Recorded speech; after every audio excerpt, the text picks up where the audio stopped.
Hello friends, welcome to More Creative. दोस्तों, आज 4 दिसंबर दिन बुधवार है, वही हिंदी में अगन और शुक्ल पक्ष की चतुर्थी है। तो चलिए शुरू करते हैं आज की बड़ी खबरें। यदि आपको खबरें पसंद आए तो वीडियो को लाइक जरूर करिएगा और आप हमें प्रदेश के किस जिले से देख रहे हैं कमेंट बॉक्स में जरूर बताइएगा। दोस्तों, यदि आप चैनल पर नए हैं तो चैनल को सब्सक्राइब कर बेल आइकन पर क्लिक कर दें ताकि अगला वीडियो आपको शीघ्रता से मिले। आप हमारे फेसबुक और इंस्टाग्राम पेज को फॉलो जरूर करें, इसका लिंक डिस्क्रिप्शन में दिया गया है। दोस्तों, किसानों के लिए खुशखबरी है। दोस्तों, मध्य प्रदेश सरकार ने किसानों से कोदो कुटकी नहीं खरीदा। ऐसे में मोहन सरकार मिलेट्स खरीदे बिना ही कृषकों को बोनस देने का फैसला कर रही है। किसानों को 3,900 रुपये प्रति हेक्टेयर का बोनस दिया जाएगा। इस प्रकार राज्य सरकार किसानों को करीब 40 करोड़ रुपए का बोनस देगी। प्रदेश में यह पहली बार हो रहा है कि सरकार अनाज खरीदे बिना किसानों को बोनस देने जा रही है। सरकार का मकसद है कि राज्य के किसानों को मिलेट्स की खेती के लिए प्रोत्साहित करना। इसलिए सरकार बिना अनाज खरीदे, बिना मिलेट्स खरीदे ही बोनस देने की तैयारी में है।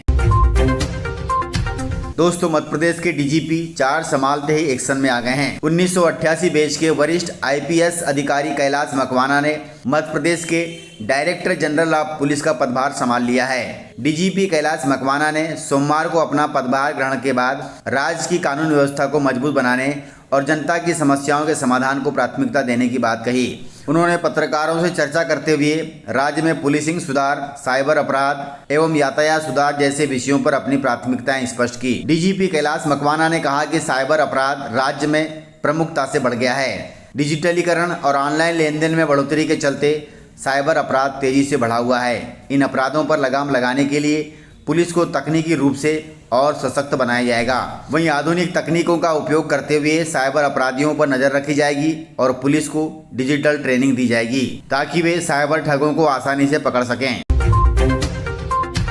दोस्तों, केंद्रीय मंत्री ज्योतिरादित्य सिंधिया जी ने खाद की किल्लत के बीच कर दिया बड़ा ऐलान। दोस्तों, मध्य प्रदेश के किसान खाद की किल्लत से परेशान हैं। किसान खाद के लिए रोज लाइन में लग रहे हैं। वहीं केंद्रीय मंत्री ज्योतिरादित्य सिंधिया जी ने किसानों को आश्वस्त किया है कि वे अपने संसदीय क्षेत्र अशोकनगर में खाद की कमी नहीं होने देंगे।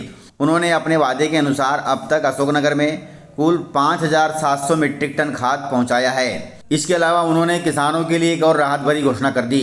ज्योतिरादित्य सिंधिया जी ने कहा कि आने वाले 2 दिनों में खाद की 2 रेक पहुंचने वाली है, जिसमें कुल 2,700 मीट्रिक टन खाद अशोकनगर के किसानों को मिलेगा ताकि जिले के किसानों को खाद की किल्लत से राहत मिलेगी। दोस्तों, नए साल में बढ़ सकते हैं सिगरेट और तंबाकू के दाम। साल का अंतिम महीना चल रहा है, वहीं नए साल के आने में महज कुछ ही दिनों का समय रह गया है। ऐसे में नए साल में कई चीज़ों के दाम में बढ़ोतरी देखने को मिल सकती है। रिपोर्ट्स की माने तो साल की शुरुआत में सिगरेट और तंबाकू भी महंगा होता दिखाई दे रहा है। दरअसल मंत्रियों के समूह ने जीएसटी दरों को तर्कसंगत बनाने के लिए सिगरेट और तंबाकू तथा कोल्ड ड्रिंक्स को 35% के नए स्लैब में डालने की बड़ी सिफारिश की है। यदि इस पर मंजूरी मिल जाती है तो उनके दाम भी बढ़ सकते हैं। हालांकि इस पर अंतिम फैसला जीएसटी काउंसिलिंग करेगी। अभी आपको बता दें कि इस पर मौजूदा स्लैब 28% है। ऐसे में इसे यदि 35% तक बढ़ाया जाता है तो इसके रेट अर्थात तंबाकू, सिगरेट तथा कोल्ड ड्रिंक्स के रेट बढ़ जाएंगे। दोस्तों, किसानों के लिए बड़ी खबर है। किसान अपनी रबी फसलों का बीमा इस तारीख तक करवा सकते हैं। मध्य प्रदेश शासन द्वारा रबी मौसम 2024-25 के लिए फसल बीमा की अधिसूचना जारी कर दी गई है, जिसके तहत किसान अपनी रबी फसलों का बीमा 31 दिसंबर तक करा सकते हैं। बीमा के तहत रबी फसल के लिए 1.5% कृषक प्रीमियम राशि निर्धारित की गई है। आपको बता दें कि फसल बीमा का फायदा लेने के लिए किसान के पास आधार कार्ड होना चाहिए, ऋण पुस्तिका होनी चाहिए, B1 की कॉपी होनी चाहिए, बोनी प्रमाण पत्र होना चाहिए, बैंक पासबुक की फोटोकॉपी होना चाहिए, जमीन के दस्तावेज होना चाहिए, खतौनी होना चाहिए। इन सभी कागजातों के साथ आप अपने नज़दीकी बैंक में जाकर के फसल बीमा करवा सकते हैं और प्राकृतिक आपदा होने पर सरकार से इस योजना का लाभ ले सकते हैं।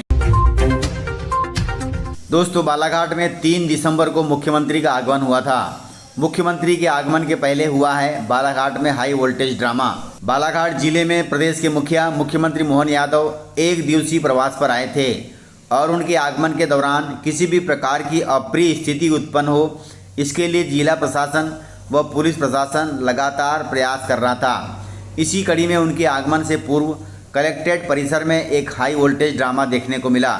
दरअसल लगातार आवेदन निवेदन के बाद भी समस्या का समाधान न होने पर बिरसा निवासी युवक ने अपने परिवार के साथ कलेक्ट्रेट कार्यालय में आयोजित जन सुनवाई में पहुंचा और समस्या का समाधान न मिलने पर उन्होंने अपने ऊपर पेट्रोल डालकर आत्मदाह करने की कोशिश की। इस समय मौके पर मौजूद सुरक्षाकर्मी तथा अन्य शासकीय कर्मचारियों ने पहुंचकर बीच बचाव किया। इस बात की जानकारी लगते ही अपर कलेक्टर और कोतवाली निरीक्षक मौके पर पहुंचे और उन्होंने युवक व उसके परिवार को समझाइश देकर मौके से लेकर गए। हालांकि इस बात की भनक मुख्यमंत्री को नहीं लगी, लेकिन यह ड्रामा सोशल मीडिया पर जमकर वायरल हो रहा है। दोस्तों, बांग्लादेश में हिंदुओं पर अत्याचार के खिलाफ मध्य प्रदेश में प्रदर्शन शुरू हो गए हैं। बांग्लादेश में संत और हिंदुओं पर हो रहे हमलों के विरोध में मंगलवार को मध्य प्रदेश के जिलों में प्रदर्शन किया जा रहा है। रायसेन और सीहोर जिले में बाजार बंद रखे गए हैं। रायसेन में हनुमान चालीसा का पाठ किया गया। वहीं बैतूल के मुल्तई में हिंदू संगठनों ने बाइक रैली निकालकर दुकानें बंद करवाई। इसके अलावा राजगढ़ में विधायक अमर सिंह यादव ने 100 फीट ऊंचा ध्वज फहराया। इस प्रकार प्रदेश के अधिकांश जिलों में बांग्लादेश के खिलाफ प्रदर्शन हुए हैं। दोस्तों, यूपी के प्रयागराज कुंभ में मध्य प्रदेश से भेजे जाएंगे 3,30,000 थाली और थैले। मध्य प्रदेश में आरएसएस, विश्व हिंदू परिषद और पर्यावरण के मुद्दों पर काम करने वाले करीब 40 संगठन थाली और थैला जुटाने में लगे हुए हैं। इन्हें अगले साल 13 जनवरी से 26 फरवरी तक प्रयागराज में होने वाले महाकुंभ में भेजा जाएगा। पॉलीथीन और सिंगल यूज प्लास्टिक को रोकने के लिए कुंभ में आने वाले अखाड़ों और श्रद्धालुओं के थैलों से पॉलीथीन निकालकर उन्हें एक थाली और एक थैला भेंट किया जाएगा। इस प्रकार मध्य प्रदेश के तीनों प्रांतों मध्य भारत, महाकौशल और मालवा से करीब 3.5 लाख थैले और थाली प्रयागराज भेजे जाएंगे। अभियान से जुड़े लोगों का कहना है कि पॉलीथीन का कुंभ की नदियों में इस्तेमाल होने से हमारी नदियां तथा पर्यावरण प्रदूषित हो रहा है। इसलिए मध्य प्रदेश से 3.5 लाख कपड़ों के थैले तथा थाली भेजी जाएगी। बताया जा रहा है कि यह मेला प्रयागराज में 45 दिनों तक चलेगा। दोस्तों, मध्य प्रदेश में नौगांव के बाद राजगढ़ दूसरा सबसे ठंडा जिला हुआ है, जिसके चलते यहां पर स्कूलों का समय बदल दिया गया है। मध्य प्रदेश के विभिन्न जिलों में ठंड का कहर देखने को मिल रहा है। रविवार सोमवार की रात नौगांव के बाद राजगढ़ की मध्य प्रदेश में सबसे ठंडी रात दर्ज हुई है। राजगढ़ का न्यूनतम तापमान 8 डिग्री दर्ज किया गया है। ठंड बढ़ने के कारण राजगढ़ कलेक्टर ने कक्षा 1 से 8वीं तक के स्कूल खुलने का समय सुबह 9 बजे कर दिया है। यह समय पहले 7 बजे से था, लेकिन अब इसे बढ़ा दिया गया है। इस प्रकार अधिक ठंड को देखते हुए प्रदेश के अधिकांश जिलों में स्कूलों का समय बदला जा रहा है।